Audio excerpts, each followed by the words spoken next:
এলাকায় ছাগল চুরি করছে, গরু চুরি করছে, চেয়ারম্যান সাহেব ধরছে, পুলিশের হাতে তুলে দিছে এবং দারোগারে ওসিরে ভালো করে কয়ে দিছে এটারে কিন্তু গোশমোশ খাইয়া ছাইরেন না, সারা কিন্তু যাইব না, এটারে জেলের ভাত খাওয়াইয়া সারাই লাগবে।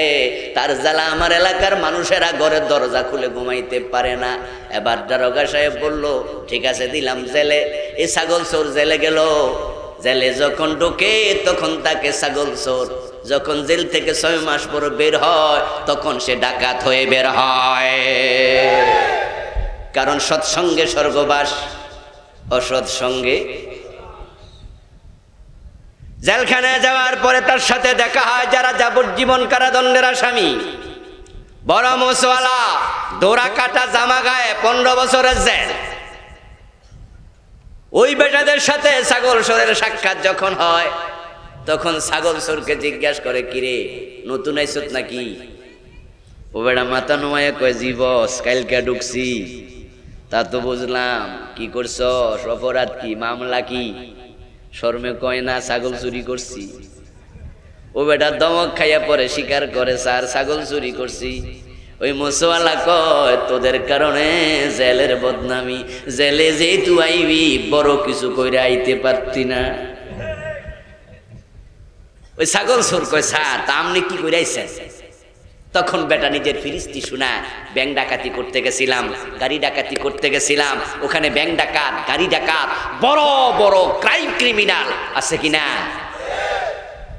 তবে কপাল খারাপ রে, ব্যাংক ডাকাতি করতে যায় ধরা খাইয়া লাইছি, না এক রাতে হতাম কোটিপতি।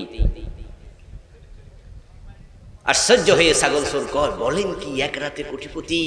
আর আমি 30 বছর ছাগল চুরি করে তো 20 লাখ টাকা জমাইতে পারি নাই। তাহলে আপনার লগে দেখা হইয়া কি খারাপ হয় নাই? ভালো হয়েছে স্যার, কেমনে করেন এসব একটু কয়ে দেন আমারে। কয় মাস? 6 মাস। অসুবিধা নাই, শিখাইয়া দিব, তোর মতো সাগরিদ পাইছি। ও বেটা ওনার কাছে যাইয়া যখন কিভাবে গাড়ি ডাকাতি করতে হয়, বড় বড় ক্রাইম করতে হয়, ক্রিমিনাল যারা আছে এগুলো শিখে, তখন ওই ছাগল চোর মনে মনে ভাবে জেলখানায় আরো আগে আসলেই ভালো ছিল, কেন আরো আগে আসলাম না? 6 মাস জেল খেটে যখন বের হয়, জেলখানার মাটি সালাম কইরা তারপরে বের হয়, মনে মনে বলে ছাগল মাগনা দিল আর।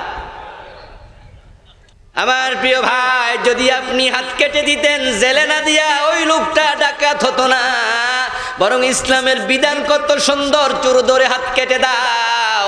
যখন চোর ধরে হাত কাটা শুরু হয়ে যাবে, হাত কাটা চোর দেখে অসংখ্য চোর নিজে এমনি চুরি ছেড়ে দিত।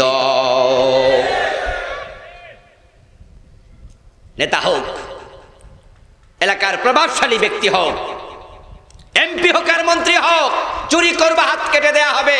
নবী মুহাম্মদ সাল্লাল্লাহু আলাইহি সাল্লাম বলেছেন আমার মেয়ে ফাতেমা চুরি করলে ফাতেমার হাত সার নাই, কেটে দেব। এলাকার প্রভাবশালী মানুষ, সরকারের প্রভাবশালী আমলা, প্রভাবশালী ব্যক্তি চুরি করেছে, হাত কেটে দাও। আল্লাহর আইনে ছাড় দিও না, দেখবা হাজারো প্রভাবশালী সোজা হয়ে যাবে। আর দেশের সম্পদ চুরি করা যদি বন্ধ হয়ে যায়, দেশটা সোনার বাংলা হতে বেশি দিন লাগবে না।